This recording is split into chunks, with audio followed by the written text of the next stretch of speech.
ሬድዮ ኤረና ናጻ ድምፂ ኤርትራውያን ዕለታዊ ዜና ገማግም ባሕሪ ዘይብላ ኢትዮጵያ ምስ ናጽነት ኤርትራ ቅድሚ 32 ዓመታት ካብ ስራሕ ደው ዝበላ ናይ ኩናት ጀላቡ ከም ዝጸገነት ኣፍሊጣ እተን ናይ ኩናት ጀላቡን ፈጣናትን ዳግም ብዘመናዊ መልክዕ ተጸጊነን ናብ ኣገልግሎት ከም ዝተመልሳዩ መንግስታዊ ዜና ኢትዮጵያ ብ27 ሰነ ሓቢሩ ጠቕላላ ሓለቓ ስታፍ ሰራዊት ኢትዮጵያ ፊልድ ማርሻል ብርሃኑ ጁላ ነተን ብዘመናዊ መልክዕ ተሓዲሰን ዝተባሃላ ናይ ኩናት ጀላቡን ብዝተፈላለየ ሞያ ንዝሰልጠኑ ኣባላት ሓይሊ ባሕሪ ሃገር ንዝተመርቑሉ ኣጋጣመን በፂሑ ኢትዮጵያ ድሕሪ ናጽነት ኤርትራ ሓይሊ ባሕራ ካብ ስራሕ ወፃእ ኮይኑ እኳ እንተጸንሐ ብኣብይ ኣሕመድ ዝምራሕ መንግስቲ ኣብ 2018 ካብ ዝቐውም ንድሓር ዳግም ንምብርባር እዩ ክሰርሕ ጸኒሑ ሓይሊ ባሕሪ ኢትዮጵያ ድሕሪ 30 ዓመታት ዳግም ንምትንስኡን ሓይሊ ኣየር ድማ ብዘመናዊ መልክዕ ንምሕዳሱን መንግስቲ ሃገር ምስ ፈረንሳ ስምዕ ከቲሙ ምንባሩ ይዝከር እንተኾነት መንግስቲ ኣብ ሰሜን ኢትዮጵያ ኣብ ኩናት ድሕሪ ምሽማሙ ፈረንሳ ምስ ኢትዮጵያ ዝኣተወቶ ወተሃደራዊ ስምምዓት ደው ኣቢላ ኣብ ኩናት ምስ ትግራይ ዝተጸምደ መንግስቲ ኢትዮጵያ ብወገኑ ሓይሊ ባሕሪ ኢትዮጵያ ዳግም ንምቋም ዝነበሮ መደባት ከም ዘደስከሎ ክትቀጽ ጸኒሑ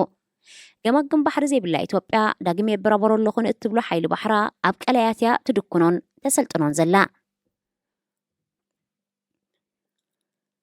ኣብ ሱዳን ጎንጎንቲ ኣብ መንጎ ሰራዊት መንግስትን ፈጣን ሓይልታትን ዝቕጽል ዘሎ ኩናት ምስ ኢትዮጵያ ኣብ ዘዳው ከባቢታት ኩርሙክን ሓድሽ ጎነጽ ከም ዝተጓሃረ ተገሊጹ እቲ ኣብ መንጎ ሰራዊት መንግስትን ህዝባዊ ምንቅስቓስ ናሓርነት ሰሜን ሱዳንን ብ25 ከምኡ ድማ 26 ሰነ ዝተወልዐ ግጭት ንነበርቲ ሓያሎ ቁሸታት ከባቢ ካብ ቤት ንብረቶም ኣመዛቢሉሎ እቲ ኩናት ከም ዝተጓሃረ ዘረጋገጸ ተልእኾ ሕቡራት ሃገራት ብሰንኪ እቲ ግጭት ቤት ንብረቶም ብምርሕራሕ ዝሃደሙ ነበርቲ ብውሕዱ 3 ቁሸታት ዶብ ሰጊሮም ናብ ኢትዮጵያ ከም ዝኣተዉ ሓቢሩ ብዓብድልዓዚዝ ኣልሒሉ ዝምራሕ ኣካልቲ ናይ ሰሜን ሱዳን ምንቅስቓስ ኣብ ስምዕ ሰላም ጁባ 2020 ካብ ዘይከተሙ ጸለውቲ ሓይልታት ሓደ እዩ በቲ ኣብ ዝሓለፈ ሳልስቲ ዝተጓሃረ ሓድሽ ረጽሚ ኣብ ሰብን ንብረትን ዝወረደ ጉድኣት ዛጊት ብንጹር ኣይተፈልጠን ሱዳን ብ15 ሚያዝያ ኣብ ካርቱም ዝተወልዐ ግጭት ወተሃደራዊን ሓይልታት ተሃገር ናብ ካልእ ከባቢታት እናላሓመ ኣብ ዳርፉር ሕጂ ድማ ኣብ ኩርሙክ ጎነጻ ለዓይሉ ይርከብ ኩርሙክ ምስ ክልል ቤንሻንጉል ጉሙዝ ናይ ኢትዮጵያ ዝዋሰን ሓደ ካብ ተኣፈፍቲ ከባቢታት ሱዳን እዩ ኣብ ሱዳን ብዝተወልዐ ግጭት ልዕሊ 600,000 ሰባት ናብ ጎረባብቲ ሃገራት ክሃድሙ ከለዉ ልዕሊ 2 ሚልዮን ድማ ኣብ ውሽጢ ሃገሮም ካብ መነባብሮኦም ተመዛቢሎም ይርከቡ በቲ ግጭት ናይ ዝተቐትሉ ብዝሒ ሰባት ድማ ልዕሊ 2800 ከም ዝበጽሕ ጸብጸባት ካብቲ ሃገር ይሕብር ሶማልን ኣሜሪካን ኣብ መንጎ ክልቲአን ሃገራት ብዛዕባ ዘሎ ወተሃደራዊ ምትሕግጋዝ ብዝምልከት ዘትየን ኣብ ኣሜሪካ ዑደት ከካይድ ዝቐነየ ፕሬዚደንት ሶማል ሓሰን ሼክ ማሕሙድ ብ21 ሰነ ምስ ጸሓፊ ምክልኻል ኣሜሪካ ሎይድ ኦስቲን ኣብ ፔንታጎን ብምርኻብ ኣብ ዘካየዶ ዘተ ምምሕዳር ዋሽንተን ነዝሓለፈ 30 ዓመታት ኣብ ሶማል ንዝገበሮ ኣበርክቶ ኣመስጊኑ